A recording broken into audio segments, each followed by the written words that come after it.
തൃശൂർ കൊരട്ടിയിൽ പുലി ശല്യത്തിന് പിന്നാലെ കുറുനരിയിൽ. കൊരട്ടി പെരുമ്പി പടിയത്തുമൂലയിലെ പാടത്തോട് ചേർന്ന തോട്ടിലാണ് കുറുനരിയെ കണ്ടത്. ജനവാസ മേഖലയിൽ എത്തിയ കുറുനരിക്കൊപ്പം 8 കുട്ടികളെ കണ്ടതായി നാട്ടുകാർ പറഞ്ഞു. തൃശൂരിൽ നിന്നും ലെവിൻ കെ വിജയൻ ചേരുന്നു. ലെവിൻ, കുറുനരിയും അതിന്റെ കുട്ടികളും വലിയ ഭീതി വിതയ്ക്കുകയാണോ അവിടെ?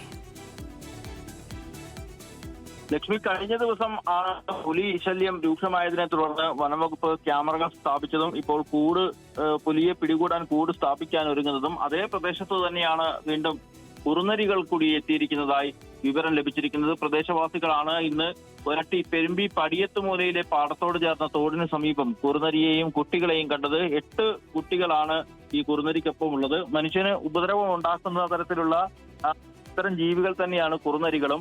ഈ പേവിഷബാധയടക്കം ഉണ്ടാകാൻ സാധ്യതയുള്ള ജന്തുക്കൾ കൂടിയാണ് ഇവ. ഈ പുലി ശല്യം രൂക്ഷമായ മേഖലയിൽ കുറുനരികൾ കൂടി എത്തിയതോടുകൂടി ജനങ്ങൾ ഒട്ടേറെ ആശങ്കയിലാണ് ഇപ്പോൾ ഉള്ളത്. ഇതിന് പിടികൂടാനും നടപടികൾ വേണമെന്നുള്ളതാണ് പ്രദേശവാസികളുടെ ആവശ്യം. ലക്ഷ്മി, ഇപ്പോൾ ലെവിൻ കെ വിജയനാണ് തൃശൂരിൽ നിന്നും വിവരങ്ങൾ പങ്കുവച്ചത്.